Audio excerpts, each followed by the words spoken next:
지난 12월 16일 한국은행이 공식 보도자료를 통해 한 단어를 언급했습니다. 뱅크런 1997년 IMF 외환위기 이후 처음입니다. 한국은행이 공식 문서에 이 단어를 직접 쓴 것은 27년 만의 일입니다. 여러분, 이건 작은 일이 아닙니다. 금융당국은 시장을 자극할 수 있는 단어를 극도로 조심합니다. 공황을 일으킬 수 있기 때문입니다. 그럼에도 불구하고 이 단어를 공식 문서에 담았습니다. 이게 무엇을 의미할까요? 단순한 표현 선택이 아닙니다. 상황 인식이 바뀌었다는 겁니다. 여기서 가장 중요한 질문은 이겁니다. 한국은행은 왜 지금 이 시점에 뱅크런 대비 규정을 정비했을까요? 아무 일도 일어나지 않았는데 굳이 이런 대비가 필요했을까요? 대비라는 것은 늘 가능성을 전제로 합니다. 가능성이 전혀 없다면 준비는 시작되지 않습니다. 소방서가 훈련을 한다고 해서 불이 난 건 아니지만 불이 날 가능성을 배제하지 않는 것과 같은 이치입니다. 한국은행의 발표 내용은 이렇습니다. 은행들이 일시적인 자금 압박을 받을 경우 한국은행이 더 빠르게 유동성을 공급할 수 있도록 제도를 손봤다. 쉽게 말해 예금 인출이 한꺼번에 몰리는 상황을 가정하고 은행이 버틸 수 있도록 미리 안전장치를 점검하겠다는 뜻입니다. 그렇다면 한국은행은 어떤 위험을 보고 있는 걸까요? 힌트는 최근 공개된 금융안정보고서에 있습니다. 한국은행 금융안정보고서를 보면 눈에 띄는 지표가 하나 있습니다. 서울 아파트 시가총액이 전국에서 차지하는 비중입니다. 11월 말 기준, 이 비중은 43.3%에 달했습니다. 이 수치는 과거 최고점이었던 2020년 8월 43.4%를 넘어선 기록입니다. 이게 무슨 의미일까요? 전국의 주택 자산 가운데 거의 절반이 서울에 몰려 있다는 뜻입니다. 자산이 한쪽으로 쏠릴수록 구조는 취약해집니다. 특히 그 자산이 대출과 깊게 연결돼 있을수록 그렇습니다. 한국은행은 이렇게 표현했습니다. 서울 중심의 주택가격 상승세가 지속될 경우 금융 불균형이 누적될 수 있으며 이는 잠재적인 리스크로 이어질 수 있다. 여기서 중요한 단어는 금융 불균형입니다. 이건 집값 이야기만 할 때 쓰는 표현이 아닙니다.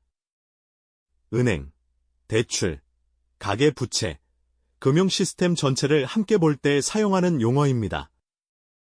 실제로 서울 주택시장 위험지수는 최근 분기 기준 최고점까지 올라갔습니다. 이 수치는 한국은행이 해당 지표를 공개하기 시작한 2018년 이후 가장 높은 수준입니다. 여기서 한 가지 숫자를 더 보겠습니다.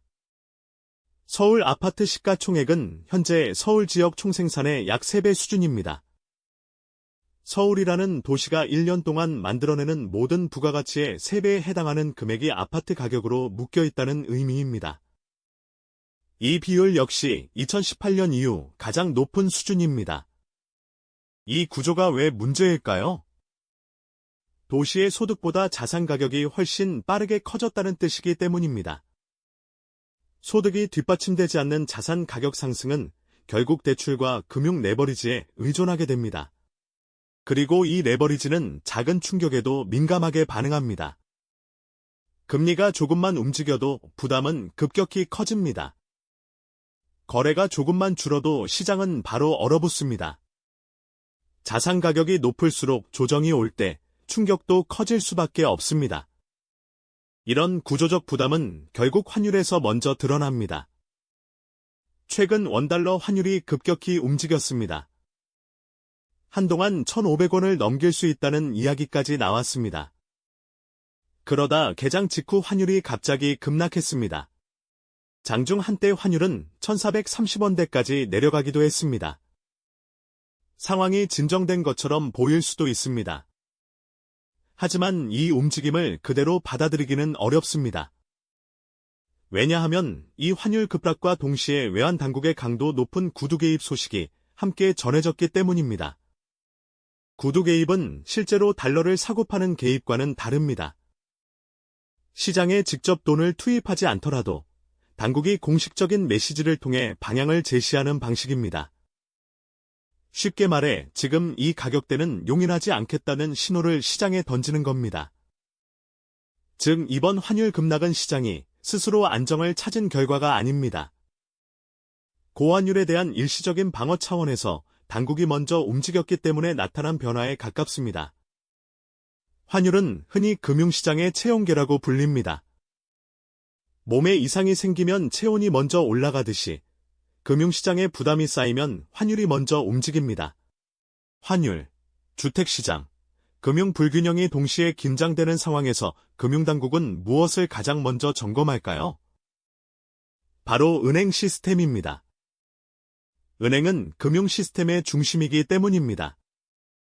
대출도 예금도 외환거래도 결국 은행을 통해 움직입니다. 특히 환율처럼 자금 이동을 자극하는 변수가 흔들릴 때는 더 그렇습니다. 환율이 급등하면 외화자금 이동이 빨라지고 자금 이동 속도가 빨라질수록 은행의 유동성 관리 부담은 커집니다. 여기서 핵심 개념이 바로 유동성입니다. 유동성이란 지금 당장 사용할 수 있는 자금 여력입니다. 은행은 고객의 예금을 그대로 금고에 쌓아두지 않습니다. 예금을 바탕으로 대출을 내주고 금융 시스템은 그렇게 돌아갑니다. 이 구조는 정상적인 상황에서는 전혀 문제가 없습니다. 문제는 사람들이 동시에 움직일 때입니다. 어떤 이유로든 불안이 커지고 많은 사람이 한꺼번에 예금을 찾으려 하면 은행의 자금 흐름은 순간적으로 압박을 받게 됩니다.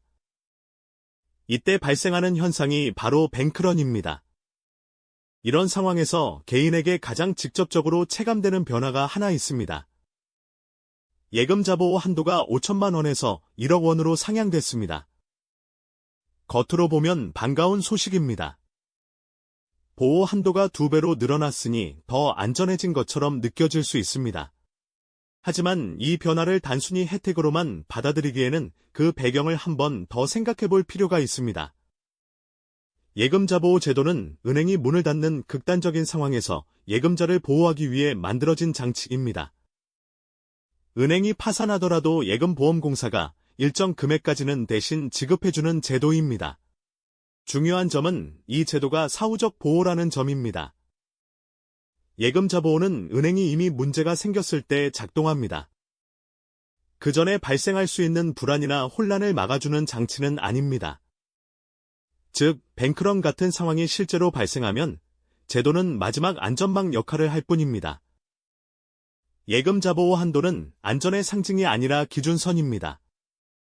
이 선까지는 제도가 책임지는 영역이고 이 선을 넘는 순간부터는 개인의 판단 영역으로 넘어갑니다. 이럴 때 먼저 움직이는 사람들은 누구일까요? 뉴스를 보고 흥분하지도 않고 주변에 불안을 퍼뜨리지도 않습니다. 은행이 위험하다는 말을 먼저 꺼내지도 않습니다. 그런데 나중에 보면 이미 정리를 끝낸 사람들입니다. 이 사람들의 공통점은 단 하나입니다. 사건이 터진 뒤에 움직이지 않는다는 점입니다. 대신 기준이 바뀌는 순간을 봅니다. 예금자 보호 한도가 바뀌었다는 소식도 이 사람들에게는 신호 중 하나일 뿐입니다. 안심하라는 말로 받아들이지 않습니다. 기준이 다시 그어졌다고 해석합니다. 그리고 조용히 점검합니다. 이 사람들은 당장 돈을 빼는 행동을 하지 않습니다. 대신 질문을 합니다. 내 예금이 한 곳에 몰려있지는 않은지, 기준선을 넘는 금액이 있는지, 지금 구조가 바뀐 환경에도 맞는지 말입니다. 그래서 겉으로 보면 아무 일도 하지 않는 것처럼 보입니다. 하지만 실제로는 가장 먼저 움직이고 있는 셈입니다. 소리가 나기 전에 움직였기 때문입니다. 지금 이 이야기를 듣고 당장 무언가를 해야 한다고 느낄 필요는 없습니다. 다만 기준이 바뀌었다는 사실만은 분명히 알고 있어야 합니다. 그 기준은 단순합니다. 이제 예금에서 가장 중요한 숫자는 5천만 원이 아니라 1억 원입니다. 이 숫자는 안전하다는 의미가 아닙니다. 국가의 책임이 어디까지인지를 알려주는 선입니다. 이 선까지는 제도가 책임지는 영역이고, 이 선을 넘는 순간부터는 개인이 스스로 관리해야 하는 영역입니다. 그래서 지금 이 시점에서 가장 현실적인 점검은 이것입니다. 내 예금이 한 금융기관에 1억 원을 넘어서 몰려있지는 않은지? 이 질문 하나만 해도 충분합니다. 만약 넘지 않는다면 굳이 서두를 필요는 없습니다. 그 자체로 이미 기준 안에 있기 때문입니다. 하지만 넘는다면? 옮기라는 뜻이 아닙니다. 나누어 볼 필요가 있다는 뜻입니다. 여기서 중요한 건 왜 나누느냐가 아니라 언제 점검하느냐입니다. 문제가 터지고 나면 선택지는 급격히 줄어듭니다. 반대로 조용할 때는 선택지가 많습니다. 그래서 분산은 공포의 행동이 아닙니다. 위기를 예측하는 행동도 아닙니다.